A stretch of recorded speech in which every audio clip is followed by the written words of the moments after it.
No instante em que a porta da mansão se fechou com um estrondo que ecoou como um verdito final, João sentiu o mundo desabar sobre seus ombros frágeis. Seu tio, o homem que outrora fora seu porto seguro em noites de tempestade familiar, agora o olhava com olhos frios como o mármore do salão, murmurando palavras que cortavam mais fundo que qualquer lâmina. Você não é mais bem-vindo aqui, não enquanto carregar essa vergonha.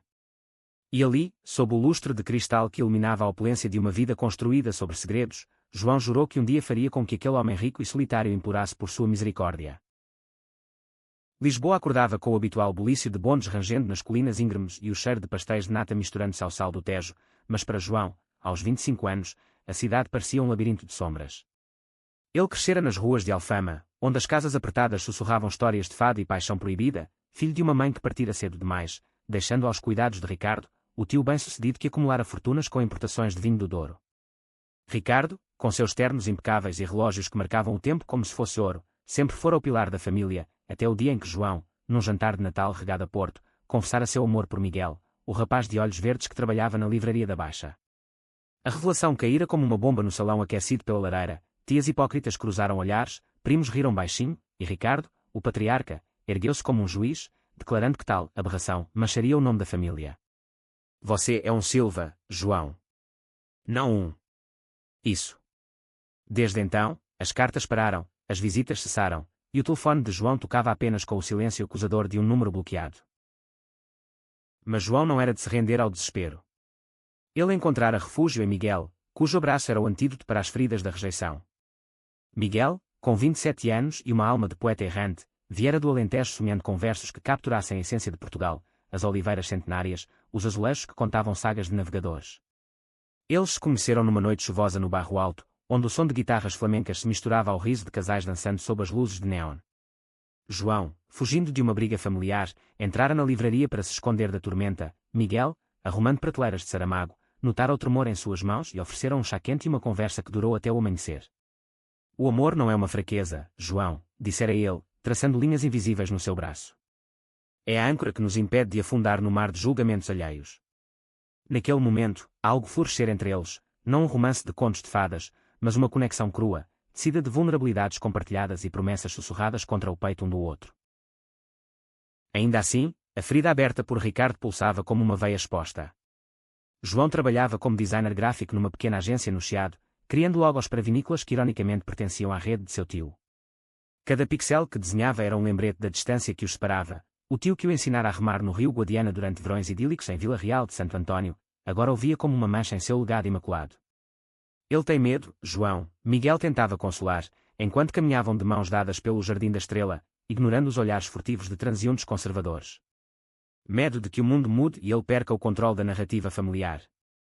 Mas João sabia que era mais que isso, era o eco de uma sociedade portuguesa ainda presa às raízes católicas, onde o amor entre homens era tolerado em sussurros, mas nunca celebrado em voz alta. Ele lera sobre as marchas do orgulho em Lisboa, as vitórias judiciais pela igualdade, mas na intimidade das salas de jantar burguesas, os preconceitos persistiam como mofo em paredes antigas. Uma tarde de outono, enquanto o vento carregava folhas avermelhadas pelas ruas empedradas, João recebeu uma carta selada com o brasão dos Silva, não de Ricardo, mas de sua prima Isabel, a única que ainda mantinha contato discreto. Vem ao aniversário do tio no próximo mês, escrevia ela, com caligrafia trêmula. Ele está doente, João. Câncer no pulmão, avançado. E ele pergunta por você, mesmo que negue. O coração de João parou por um instante, a raiva misturou-se a uma pontada de pena, criando um coquetel amargo. Doente. O homem invencível, que fumava charutos cubanos enquanto fechava negócios milionários, agora confrontado pela fragilidade da carne. Miguel, ao ler a carta, franziu a testa. Vai ser uma armadilha emocional, amor. Ele te magoou, não deixe que te use agora. Mas João via nisso uma oportunidade, não de vingança barata, mas de um confronto que poderia curar as rachaduras em sua alma. Eu tenho um plano, disse ele, os olhos brilhando com uma determinação feroz. Não para destruí-lo, mas para fazê-lo ver o que perdeu. O plano nascia de noites insones, rabiscado em cadernos cheios de esboços e anotações febris. João, com sua mente afiada para narrativas visuais, imaginava um documentário curto, não sobre si mesmo, mas sobre as histórias silenciadas da comunidade LGBTQ+ em Portugal. Ele entrevistaria amigos como Ana, a lesbiana ativista que lutara pela adoção igualitária em Coimbra, Pedro, o transgênero que transformara sua transição em um negócio de consultoria em Porto, e até mesmo Miguel, cuja poesia capturava a dor e a beleza de amar contra o fluxo. O filme seria apresentado no aniversário de Ricardo, disfarçado como um presente familiar sobre as raízes dos Silva, mas no clímax, revelaria as vozes marginalizadas, entrelaçando-as com memórias de infância que humanizavam João. Ele vai odiar no começo, confidenciou João a Miguel, enquanto editavam clipes num laptop cerrado no apartamento apertado de Belém. Mas talvez, só talvez, veja que o sangue que corre em mim é o mesmo que o dele, e que o amor não dilui, ele fortalece. Preparar o documentário era um ato de rebeldia criativa. João filmava nas sombras do castelo de São Jorge, onde o vento uivava como lamentos ancestrais, capturando Ana falando de sua mãe que a deserdara para amar uma mulher. Eu era a filha perfeita até o dia em que beijei Sofia na praia da Nazaré, contava ela, os olhos úmidos refletindo o sol poente. Pedro, com cicatrizes ainda frescas da cirurgia, posava contra os azulejos de uma igreja em Évora. Ser trans em Portugal é como navegar o Atlântico sem bússola, você encontra terras novas, mas as ondas te arrastam de volta. Miguel relutava em se expor, mas cedeu numa noite de lua cheia no Monsanto, recitando versos sobre João. Teus olhos são faróis no nevoeiro da rejeição, guiando-me para portos que eu nem sabia existirem. Cada depoimento era uma camada de tensão, um conflito interno para João, quanto revelar sem se expor demais. A edição era um labirinto de dilemas éticos, cortando cenas que doíam demais, amplificando aquelas que prometiam catarse. Enquanto isso, a vida cotidiana tecia seus próprios nós dramáticos. Isabel ligava semanalmente, atualizando sobre o declínio de Ricardo. Ele tosse sangue agora, João. Fala de você em delírios, como se fosse o filho que nunca teve. A culpa corroía João como ácido, mas ele a canalizava para o filme, tornando-o mais visceral. Um dia, ao caminhar pelo Rocio, ele avistou um grupo de manifestantes contra a decadência moral, cartazes com cruzes e slogans que ecoavam os murmúrios de seu tio. O coração acelerou, Miguel o puxou para um beco, onde se beijaram furiosamente, um ato de defiança contra o mundo. Nós somos o futuro que eles temem, sussurrou Miguel, e João assentiu, sentindo o fogo da resolução queimar mais forte. A véspera do aniversário chegou como uma tempestade iminente. João e Miguel viajaram de trem para a propriedade de Ricardo em Sintra, as colinas verdes desfocando pela janela como memórias borradas. O ar estava carregado de eucaliptos e segredos, a mansão, com suas torres góticas, erguia-se como um castelo de contos de fadas distorcidos. Isabel os recebeu com abraços nervosos, sussurrando, ele está fraco, mas teimoso. Não o confronte diretamente. O salão de festas pulsava com convidados, primos distantes, sócios de negócios, uma orquestra tocando valsas antigas. Ricardo, reclinado num sofá de veludo, parecia uma sombra de si mesmo, pele amarelada, olhos fundos, mas o queixo erguido em desafio. Quando João entrou, o silêncio caiu como uma cortina, olhares desviados, murmúrios abafados. João, disse o tio, a voz rouca como cascalho. Você veio. Pensei que sua companhia o mantivesse longe. Miguel, ao lado, apertou a mão de João, um lembrete silencioso de força compartilhada. O brinde inicial foi tenso, taças tilintando como espadas. João esperou o momento certo, após o jantar de bacalhau à brás e vinhos do Alentejo. Tio, tenho um presente para você, anunciou ele, projetando o documentário na tela improvisada no jardim, sob as estrelas que pontilhavam o céu de Sintra. Os primeiros minutos eram inocentes, imagens de família, risadas em piqueniques no Gerês, Ricardo ensinando João a colher uvas. Lágrimas brotaram nos olhos de alguns, o tio assentiu, um sorriso fraco nos lábios. Mas então veio a virada, as vozes da comunidade, entrelaçadas com a jornada de João. Ana falando de perdão, Pedro de resiliência, Miguel recitando sobre amor que transcende sangue. Eu sou gay, tio, concluiu João na tela, sua imagem jovem e vulnerável preenchendo o quadro. E isso não me torna menos Silva. Me torna mais humano. O silêncio que se seguiu foi ensurdecedor, quebrado apenas pelo crepitar da lareira ao fundo. Ricardo se ergueu devagar, o rosto uma máscara de conflito, raiva, vergonha, e algo mais profundo, uma rachadura na armadura. Você me humilhou aqui, na frente de todos, cuspiu ele, mas a voz falhou, transformando-se em tosse. João avançou, o coração martelando. Não, tio. Eu te mostrei a verdade. A verdade que você enterrou por medo. Os convidados dispersaram em ondas de sussurros, deixando-os a sós no jardim úmido de orvalho. Ricardo desabou num banco de pedra, as mãos tremendo. Eu perdi minha esposa para o câncer, João. Perdi tudo menos o orgulho. E agora? Vejo que o orgulho me cegou para você. As palavras saíram como confissão, um rio represado rompendo diques. João sentou-se ao lado, pela primeira vez em anos, tocando o ombro do homem que o criara. O orgulho verdadeiro é abraçar o que somos, tio. incluindo o que eu sou. Naquela noite, enquanto Miguel esperava no quarto de hóspedes, João e Ricardo conversaram até o amanhecer, não como tio e sobrinho distantes, mas como almas feridas buscando cura. Histórias fluíram, o jovem Ricardo, apaixonado por um marinheiro em Angola durante o serviço militar, um amor sufocado pela ditadura e pelo dever, a solidão que o impulsionara a construir impérios, mas o deixara vazio. Eu te vi em mim, João, admitiu ele, lágrimas escorrendo pelo rosto envelhecido. E isso me aterrorizava. O plano de João, nascido de dor, revelara não só as forças da comunidade, mas as fraquezas ocultas da família. Pela manhã, Ricardo chamou Miguel para o café, estendendo a mão com hesitação. Obrigado por amar ele como eu nunca soube amar. Foi o primeiro passo, frágil, mas real, rumo à reconciliação. Mas a jornada não terminava ali. Semanas depois, o documentário vazou online, viralizando nas redes portuguesas. Manifestações em Lisboa ecoaram suas mensagens, ativistas o projetaram na Praça do Comércio. Ricardo, contra as expectativas, doou anonimamente para centros LGBTQ+, no Porto, um gesto que João descobriu por acidente.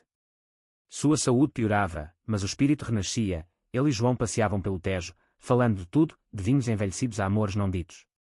Miguel, agora parte integral da família estendida, escrevia um livro inspirado na história, capítulos que capturavam a atenção de noites em claro e a doçura de auroras compartilhadas.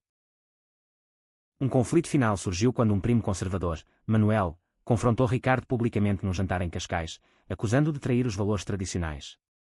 Você envergonha os Silva por causa daquele plano dele, gritou Manuel, o rosto vermelho de vinho e fúria. Ricardo, mais fraco mas inabalável, ergueu-se. O único vergonha aqui é o ódio que você carrega, Manuel. Meu sobrinho me salvou, não com mentiras, mas com verdade. A briga explodiu em acusações antigas, revelando segredos familiares, afers escondidos, heranças disputadas. João interveio, sua voz firme quando no salão, chega. Somos mais que sangue, somos escolhas. E eu escolho o amor. Manuel saiu batendo portas, mas o incidente catalisou uma mudança. Isabel assumiu o controle dos negócios, prometendo inclusão. Outros parentes, tocados pelo documentário, enviaram mensagens de apoio. No clímax de uma primavera florida, Ricardo, em seus dias finais no Hospital de Lisboa, chamou João e Miguel à beira da cama. O quarto cheirava a antisséptico e jasmins trazidos do jardim. Eu ignorei você por tanto tempo, João, murmurou ele, a respiração entrecortada. Mas seu plano. Ele me deu de volta a família que eu pensei ter perdido. João segurou sua mão, lágrimas caindo livres. Você nunca nos perdeu, tio. Só precisávamos nos encontrar de novo. Ricardo sorriu pela última vez, os olhos fechando em paz. Seu testamento, lido dias depois, legava a João não só ações na empresa, mas uma carta: use isso para construir pontes, não muros. Com amor, seu tio. A morte de Ricardo deixou um vazio, mas também um legado de transformação. João e Miguel mudaram-se para uma casa em Óbidos, a vila literária onde o amor se entrelaçava com páginas de livros. O documentário ganhou prémios no Festival de Cinema Quier de Faro, inspirando uma geração. Conflitos persistiam, olhares na rua, debates familiares, mas cada um era uma oportunidade para crescer. João, agora consultor para empresas inclusivas, via seu tio em cada vitória, o homem rico que aprendera, tarde demais, que a verdadeira riqueza era no coração. Anos se passaram, e numa noite de verão no Algarve, sob estrelas que pareciam aprovar, João propôs a Miguel com um anel simples de prata, gravado com versos do amado. Você foi meu plano inesperado desde o primeiro dia, disse ele, ajoelhado na areia de Lagos.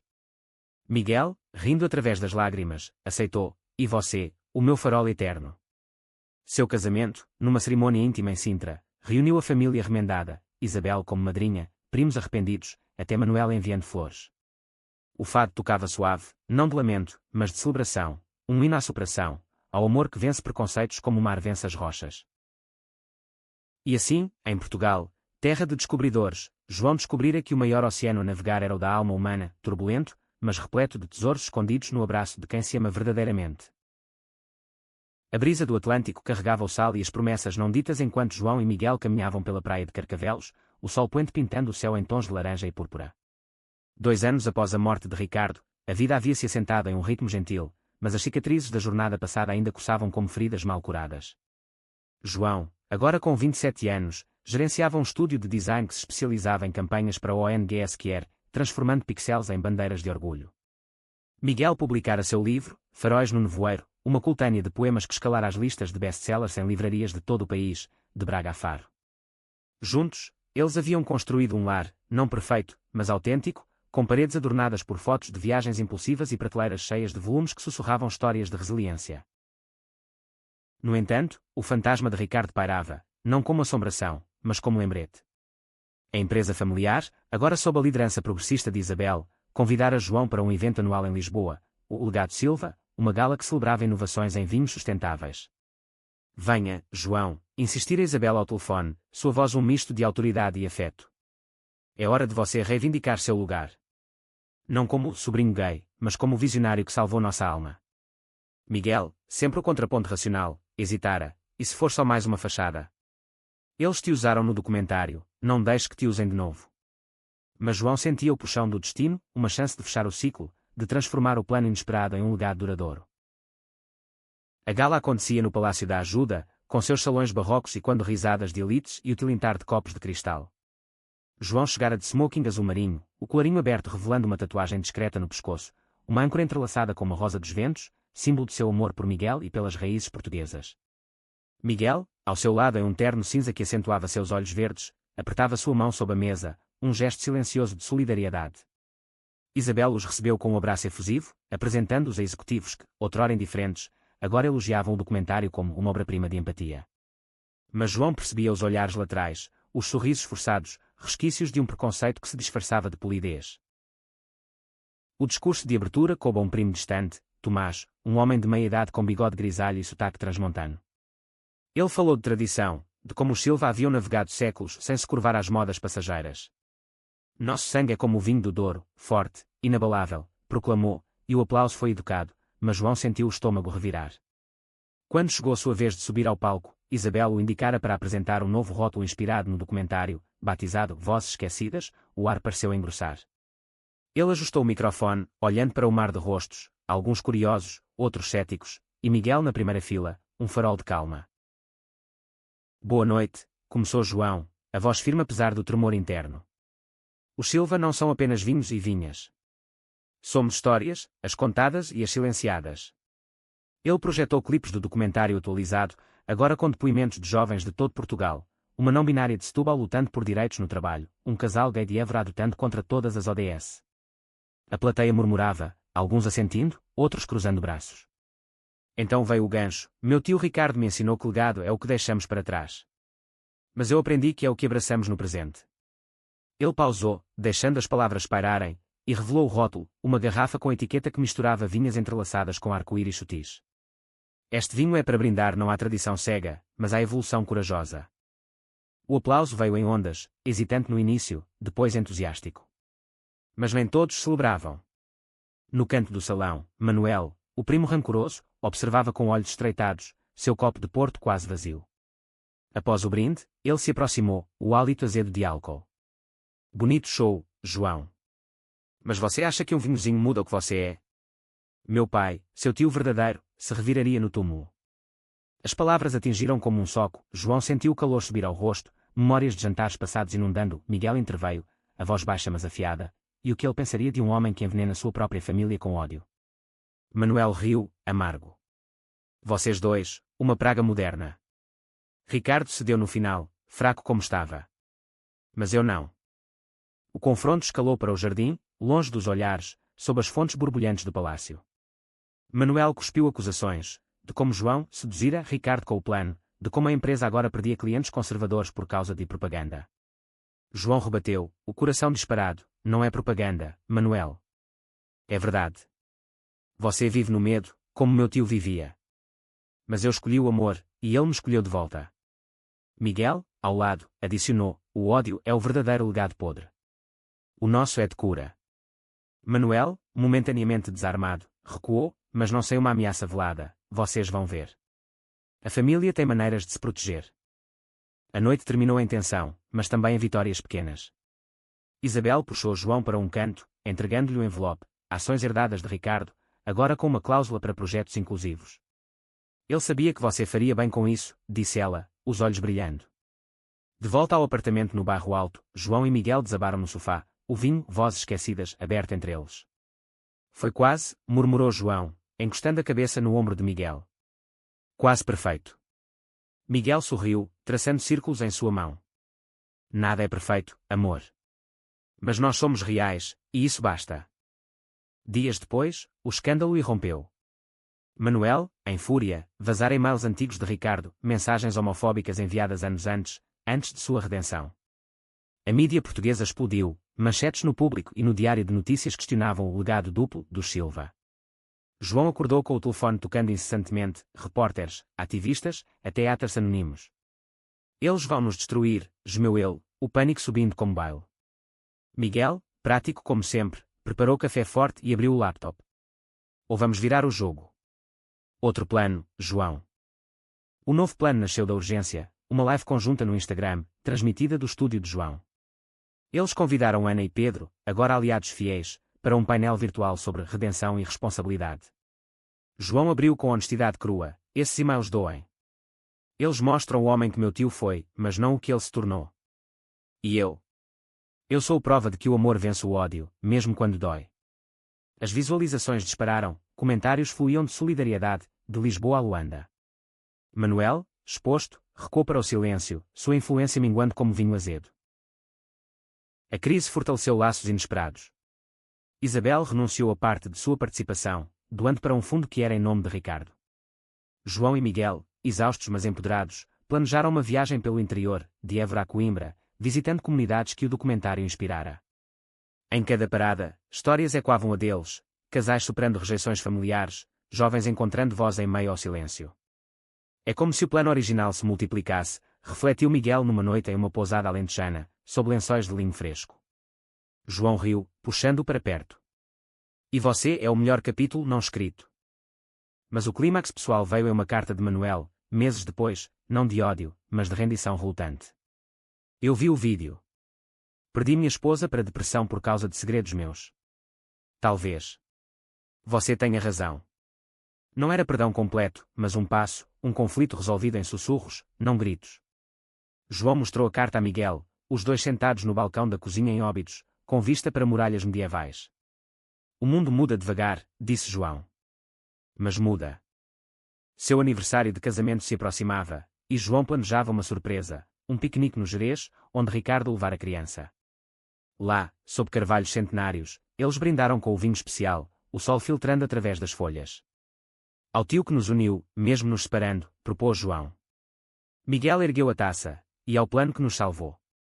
O beijo que se seguiu foi profundo, um selo de promessas renovadas, amor que navegava tempestades, emergindo mais forte. O outono em Portugal trazia um manto de melancolia dourada, com folhas de castanheiro caindo como confetes em festas esquecidas. João e Miguel, agora com rotinas entrelaçadas como videiras em uma treliça, enfrentavam um novo capítulo, a gravidez de Ana, sua amiga ativista, adotada com Sofia através de um casal lésbico em Coimbra. Vocês vão ser tios honorários, brincou Ana ao telefone, sua voz radiante apesar das náuseas. Mas por trás da alegria, uma sombra pairava, debates nacionais sobre direitos reprodutivos para casais do mesmo sexo, reacendendo velhas feridas. João, sensibilizado, via nisso uma extensão de seu plano original, não só visibilidade, mas ação. Ele propôs a Miguel um podcast colaborativo, Vozes do Tejo, hospedado em uma plataforma que era lisboeta. O primeiro episódio focaria em parentalidade alternativa, com Ana como convidada. Gravar no estúdio improvisado do sótão em Óbidos era um ritual, microfones aquecidos por mãos nervosas, xícaras de chá de camomila para acalmar gargantas secas.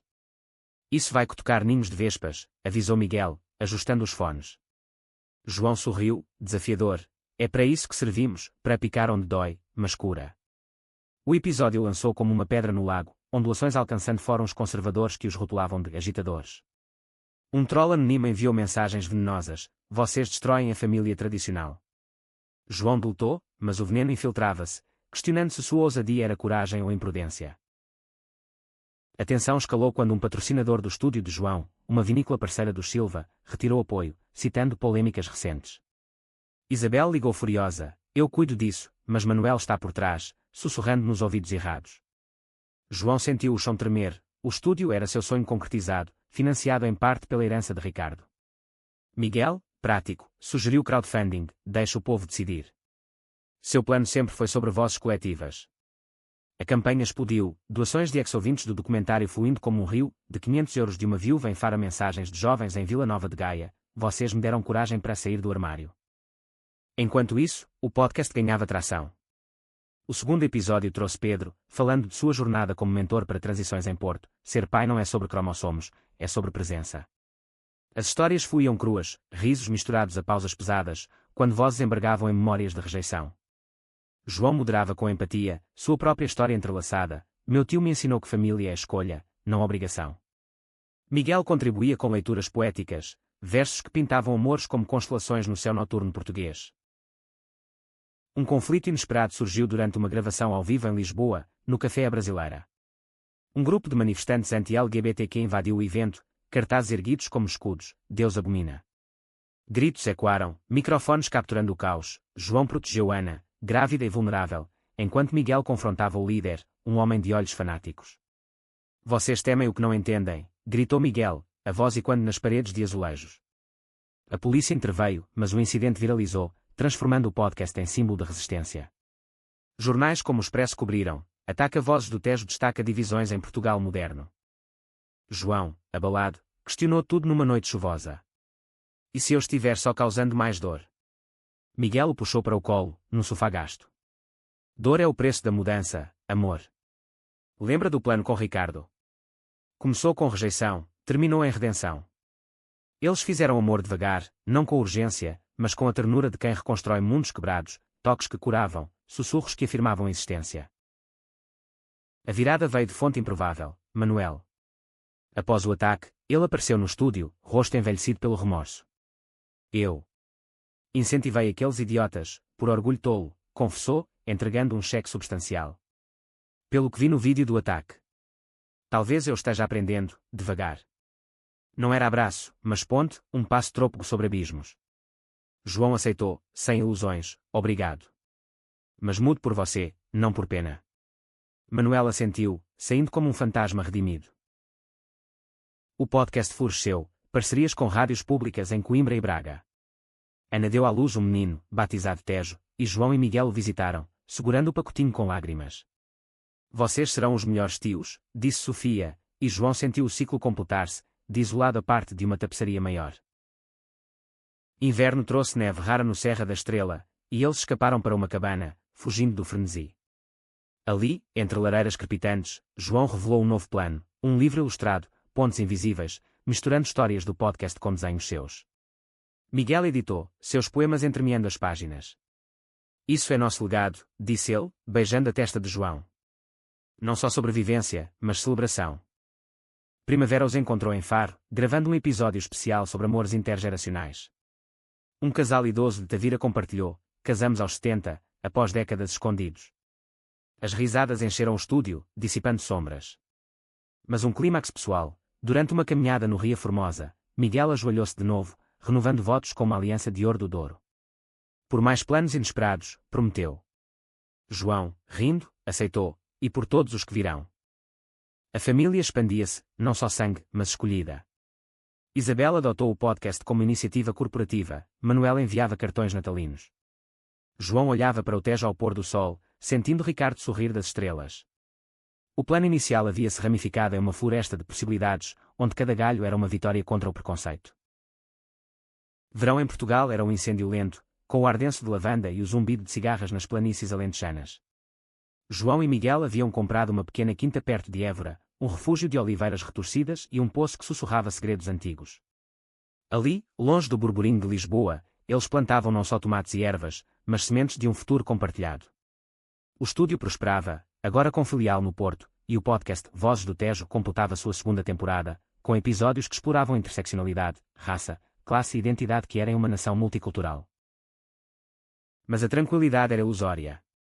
Uma carta de um advogado em Sintra chegou como um raio, contestação à herança de Ricardo por um ramo distante da família, alegando que influências externas, um eufemismo para a orientação de João, invalidavam cláusulas. Eles querem reescrever a história, rosnou João, amassando o papel. Miguel leu os detalhes, franzindo a testa, é Manuel de novo. Ou algo maior. A ameaça era real, perdas financeiras que poderiam arruinar o estúdio, anos de trabalho evaporando como névoa matinal. João convocou uma reunião com Isabel em um café sombrio no Chiado, o aroma de expresso misturando-se à tensão. Eles dizem que Ricardo estava incapacitado quando mudou o testamento, explicou ela, os olhos faiscando raiva. Pura maldade. Manuel está liderando, com apoio de tios velhos em Trás-os-Montes. João sentiu a fúria ancestral borbulhar, ecos do dia em que fora expulso da mansão. Então lutamos. Meu plano agora é transparência total. Publique os e-mails de Ricardo, o diário que ele me deixou. Mostra a jornada dele, não só o fim. Isabel hesitou, vai expor feridas familiares. Mas assentiu, vendo o fogo nos olhos do sobrinho. O contra-ataque começou com um episódio especial do podcast, Heranças de Sangue e Escolha. João convidou um advogado que era de Coimbra, especialista em direitos LGBTQ, para dissecar o caso. Vozes de aliados fluíram, Ana falando de disputas de custódia, Pedro de batalhas por reconhecimento. Família não é posse, é apoio, concluiu João, sua voz ecoando como um manifesto.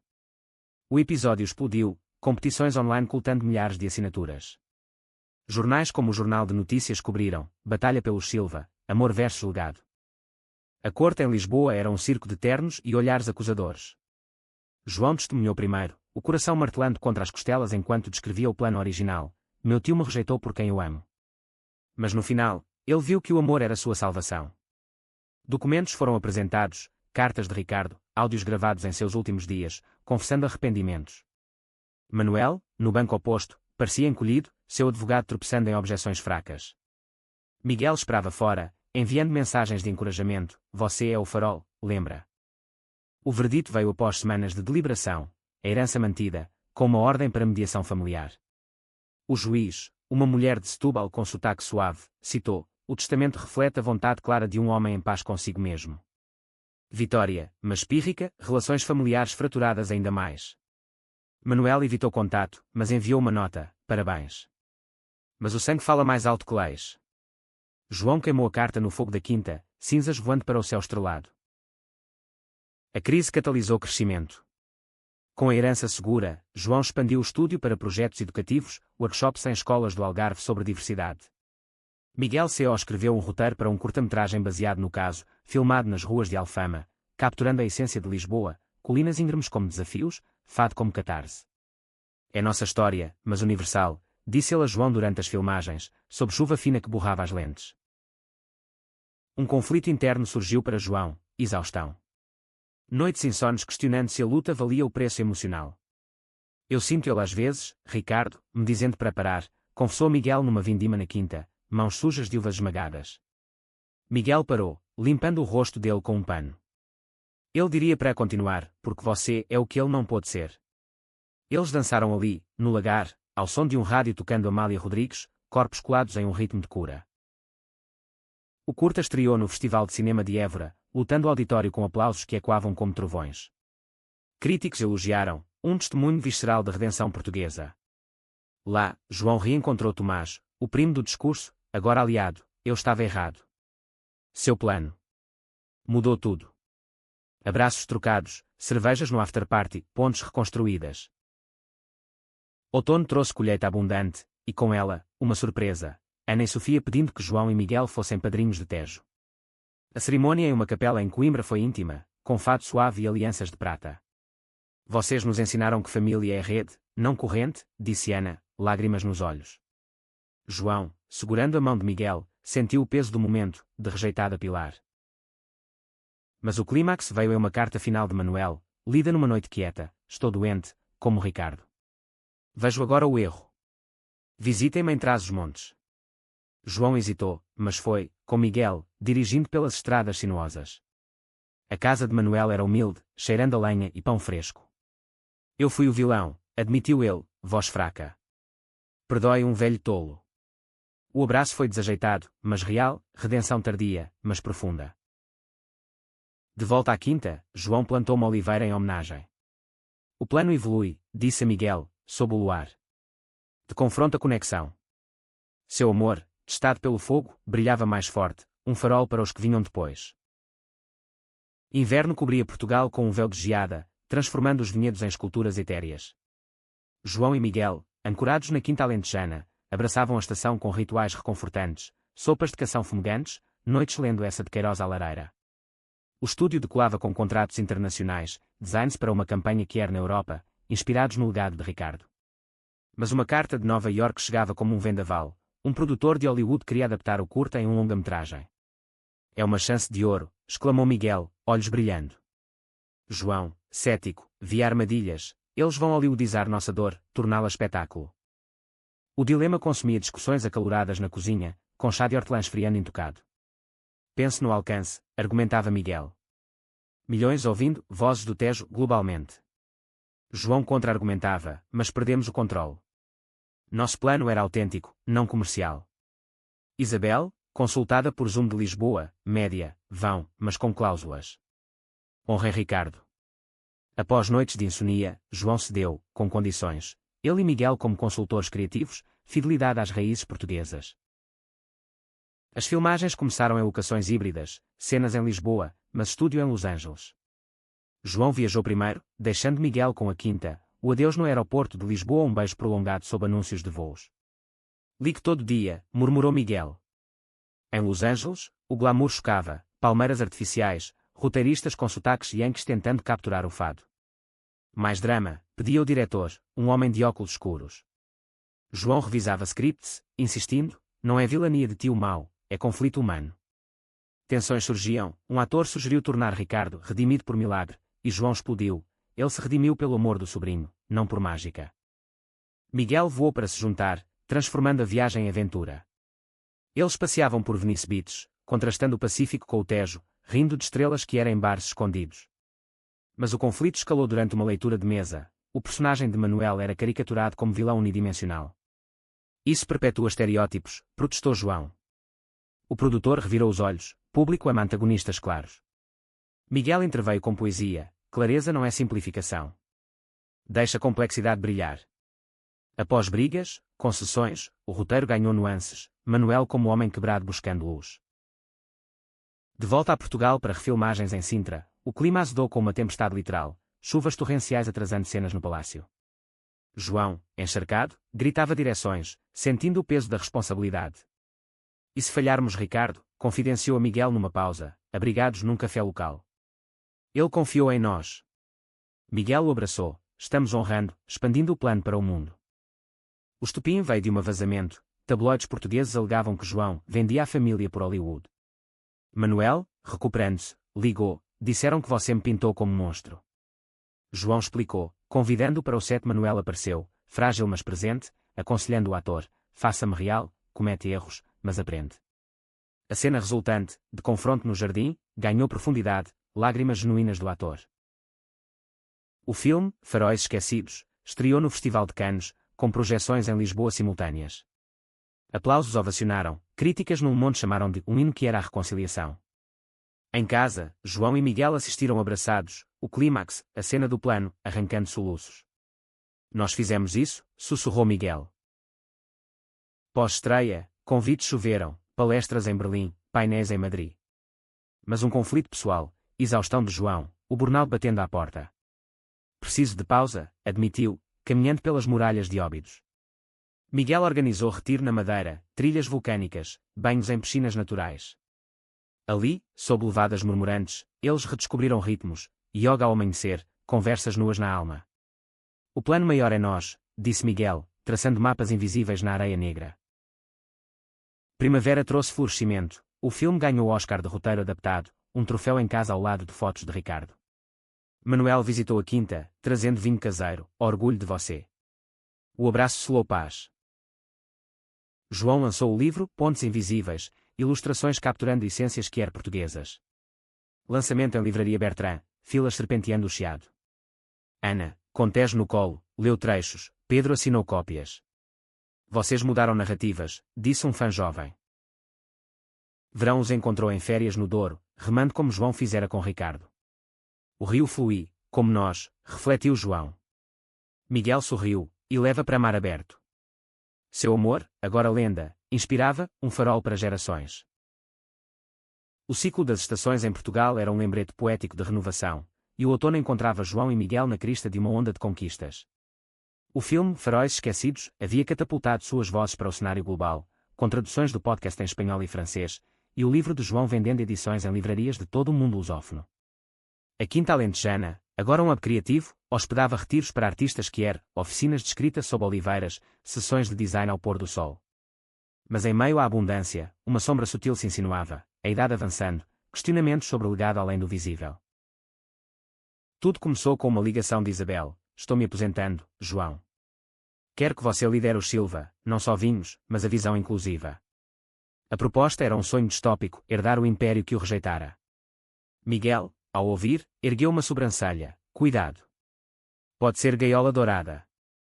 João ponderou durante caminhadas no Alqueva, o lago escuro refletindo estrelas como espelhos partidos. É chance de reescrever de dentro, concluiu. Mas aceitar significava confrontos finais com resquícios conservadores no concelho. A primeira reunião em Lisboa era um campo minado, diretores de rostos enrugados, sotaques nortenhos duros como granito. Inclusão é moda, resmungou um, e quando Manuel de anos passados. João apresentou o plano, linhas de vinhos temáticas, arco-íris do Douro, com rótulos contando histórias parcerias com ONGs para bolsas de estudo. Não é moda, é futuro, rebateu, projetando dados, vendas pós-documentário subiram 40%. Tensões fervilharam, um voto contra, ameaças de demissão. Miguel, presente como conselheiro, recitou um poema: vinhos envelhecem, mas almas jovens florescem. O impasse durou semanas, e-mails acalorados voando como flechas. O clímax irrompeu numa assembleia noturna no Porto, salão com vistas para o Douro reluzente. Um diretor rebelde, eco de preconceitos velhos, acusou: você traz sua agenda pessoal para a mesa de negócios. João se ergueu, voz como trovão: minha agenda é a de Ricardo, amor sobre ódio, inclusão sobre exclusão. Ele revelou uma gravação perdida do tio: João me mostrou que família é abraço, não punho. Silêncio caiu, seguido de aplausos hesitantes. O voto passou por estreita margem. João assumiu, com Miguel como VP criativo. Liderar era batalha diária, negociações com vinicultores resistentes em Trás-os-Montes, campanhas que cutucavam elites. Um boicote conservador surgiu, lojas em Braga recusando produtos. João contra-atacou com um festival quer no Douro, degustações sob tendas arco-íris, fado remichado com beats eletrónicos. Milhares compareceram, de Lisboa a Luanda, transformando vinhedos em celebração. Manuel, convidado, veio com netos: eu ajudei a criar isso, indiretamente. Risos compartilhados sobre taças. Pessoal, o conflito veio de dentro. João sonhava com paternidade. Quero um Tejo nosso, confessou Miguel numa noite de vindima, mãos unidas no lagar. Miguel, fértil em emoções mas estéril em corpo, hesitou: e se não der? Adoção, barriga de aluguel, barreiras ainda altas. Discussões profundas se seguiram, com Ana mediando: amor constrói famílias, biologia é detalhe. Eles optaram por adoção, navegando burocracia portuguesa, entrevistas invasivas, laudos psicológicos. Eles nos dissecam como vinhos, brincou João após uma sessão. A espera era tortura, meses de silêncio, corações apertados. Um Natal em Óbidos, com Tejo agora tagarela, testou paciência. Quando o bebê? Perguntou o menino inocente. Lágrimas vieram, Miguel consolou: logo, pequeno farol. A aprovação chegou na véspera de Ano Novo, uma menina de 2 anos, órfã de Faro, olhos castanhos como o Tejo. A adoção foi clímax emocional, tribunal em Lisboa, papéis assinados sob luzes fluorescentes. Em casa, a pequena Luna choramingou primeiro, mas acalmou no colo de João, dedinhos agarrando seu colar. Miguel cantou fado suave, voz tremendo. Bem-vinda à ponte, sussurrou. Noites de fraldas e choros testaram, mas uniram, João equilibrando reuniões com mamadeiras, Miguel escrevendo canções de ninar. Primavera floresceu com Luna engatinhando entre oliveiras. O festival anual dos Silva virou tradição, atraindo celebridades quer. Isabel, aposentada mas presente, ninava a neta adotiva, Ricardo aprovaria. Manuel, agora avô orgulhoso, enviava brinquedos de Trás-os-Montes. Um conflito final, uma crise na empresa, seca no Douro ameaçando safras. João liderou esforços sustentáveis, plantando variedades resistentes com a ajuda de comunidades locais. Como nosso amor, adapta-se, disse a Miguel durante colheita noturna, Luna dormindo no carrinho. Verão os encontrou em férias nas Açores, vulcões fumegantes como metáforas de paixão. O plano original mostrou-se aqui, refletiu João, vendo Luna rir nas ondas. Miguel beijou, e infinitos mais. Seu legado, família, empresa, vozes, era tapeçaria tecida de fios de dor e luz, um testamento ao poder do amor inesperado.